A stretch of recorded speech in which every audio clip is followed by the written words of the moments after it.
cabanga ukuthi usunayo yonke into ofisa ukuyithola empilweni. Indlu ephuphayo, izinkambo ngaphandle kwemingcele, inkululeko yokwenza noma yini ofuna ukuyenza, futhi okubaluleke kakhulu, ungakhathazeki ngemiqondo yemali. Manje, ngicela ukuthi ungitshele, yini ekuvimbela ekufikeni lapho? Ingabe kuukuntuleka kwamathuba? Noma ingabe kukhona ukwesaba kokuthatha izingozi? Yini enye ofuna ukuyithola ukuze uqale uhambo lwakho oluya enkululekweni yezezimali? Ngizokutshela okuthile okungase kubonakale kuyinto ephuthumayo. Imfihlo yokuba rich akukhona ekutholeni umthombo owodwa wemali, kodwa kumithombo eminingi. Futhi ngaphambi kokuba ucabange ukuthi ngiyaphambanisa noma ukuthi lokhu akuhlangani kahle, ngicela ukuthi ngikubonise ukuthi lokhu kungenza kanjani impilo yakho ishintshe njengoba kwenzeka empilweni yami. Ngicela ngibuze umbuzo oqondile. Ingabe usuke wacabanga ngokubheka ingozi yokuthembele kumthombo owodwa wemali? Mhlawumbe uvivela imisebenzi yenkampani, mhlawumbe unebhizinisi lakho, noma mhlawumbe uhlela ukuhamba kahle kumthombo wemali okholelwa ukuthi uyimfanelo. Kodwa-ke, uma kwenzeka into ethile ithinta lokhu, ngiyazi ukuthi lokhu kubangela ukukhathazeka kubantu abaningi. Kulula ukuzivumelanisa nomqondo wokuthi lokho okukhona manje kukwanela. Kodwa ngifuna ukukuphonsela inselelo, yini engase yenzeke uma ulahlekelwa yimithombo yakho kuphela yemali? Akukhona ukuthi uma kuzoba khona, kodwa nini?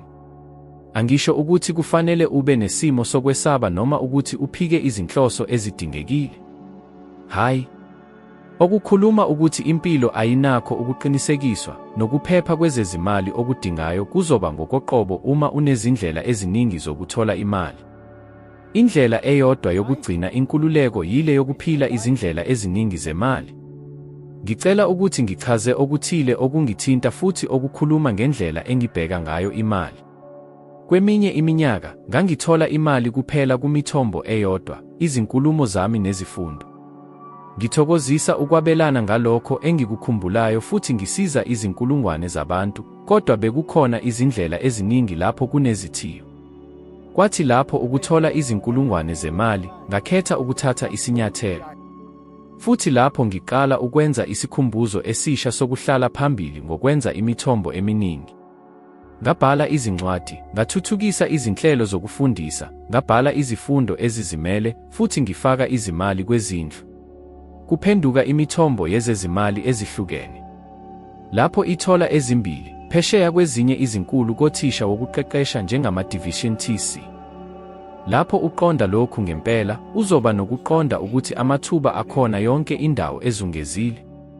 Akuhluzi nje ukucwaninga ngemisebenzi eyengeziwe noma ukusebenza amahora ayi-12 ngosuku.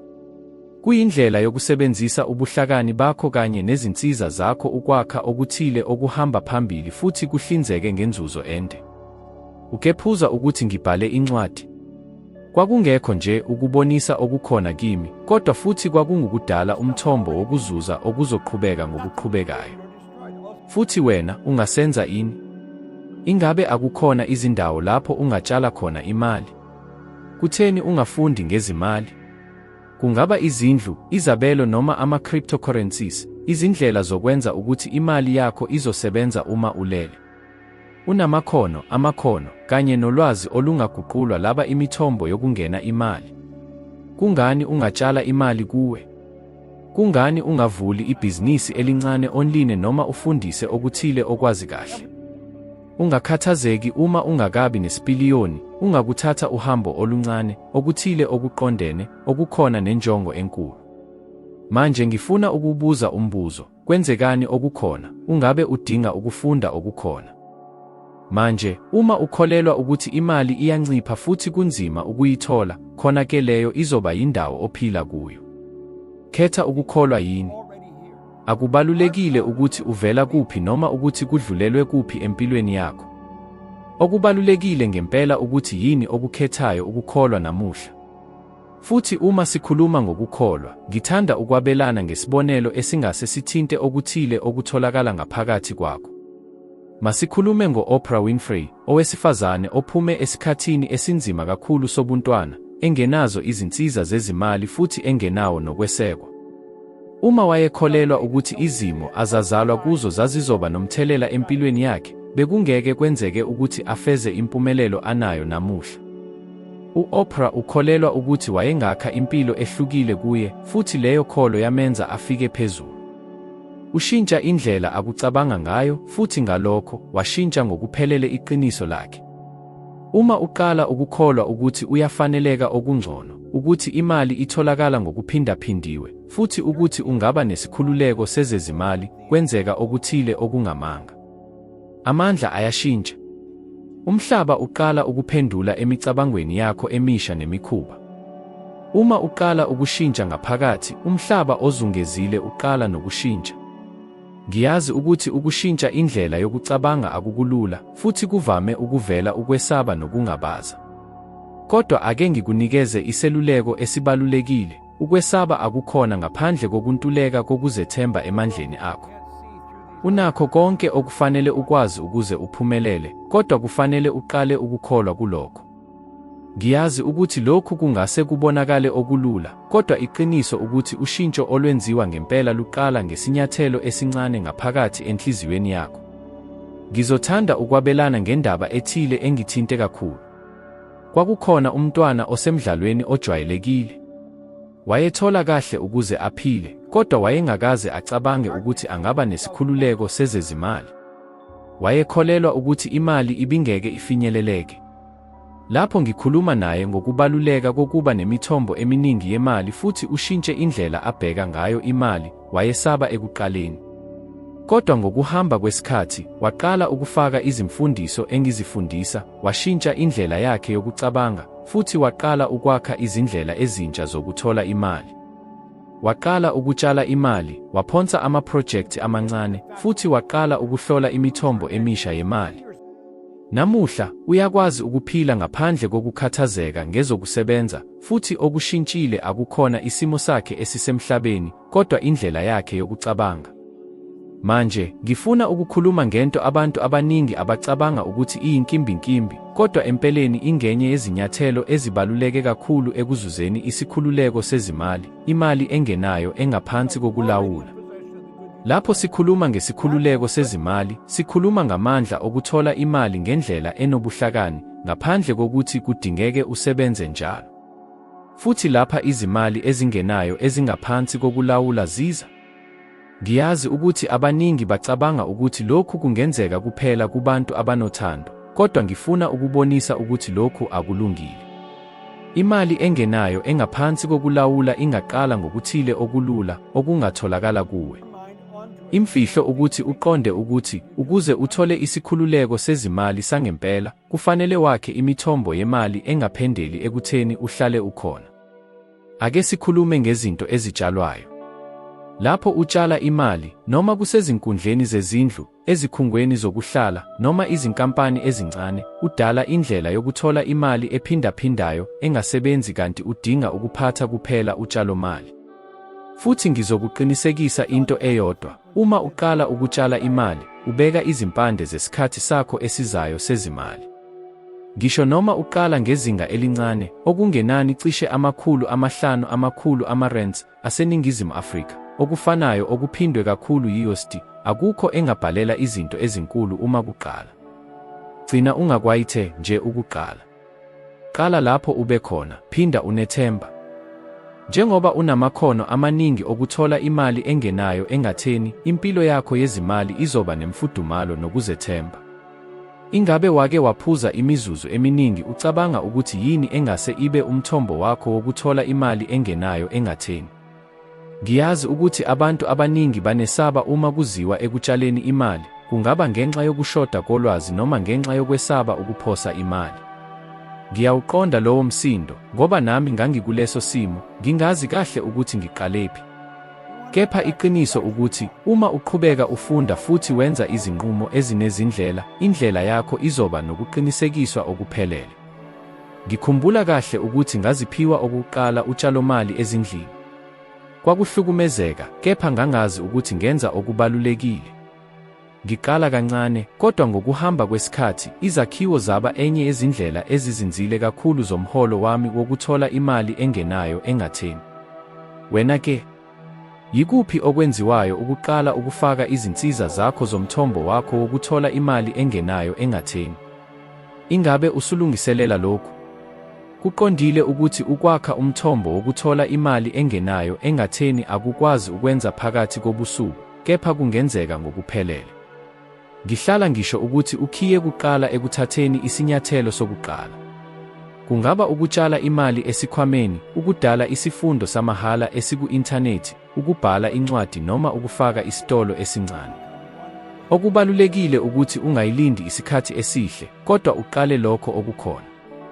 Ngiyazi ukuthi abanye bacabanga ukuthi kepha anginayo imali eyanele yokutshala imali. Manje ngifuna ukukutshela okuthile okubalulekile futhi ngifuna ukuthi uqaphele kahle. Izimfihlo azitholakali kumaphesenti amakwentengo, kodwa kulokho ukuthi uyisebenzisa kanjani engakuthokozile. Utshalomali lwakho lokuqala lumele kube nkulu. Ngoba okufanele kuhlale ukuvuna, emuva kwephesenti elibhalwe phansi, izinhlangano zidlala inzuzo ehambelana izigaba ezihloniphelekile, buthuthakile. Ngiyiqiniso. Mhlawumbe uhlezi ukhathazekile ukuthi uma uthatha ingozi, ungaphosa konke. Ngiyakuqonda kahle lokhu. Mina ngangimile endaweni efanayo, ngizizwa sengathi ngisondela ekuthatheni isinyathelo esikhulu endaweni engingayazi. Kodwa eminyakeni edlule, ngifunde ukuthi ukwesaba kuyisikhumbuzo kuphela, akukhona okwenziwa. Okwenziwa kwengqondo yethu, okuvuselelwa yizinga lethu lokuzenza phansi, ukuphathwa komqondo. Uma uqala ukuzibandakanya ngaphandle kokuzoba nekhanda, lapha uqale ukupheka emizizweni yinto abeyinhloko.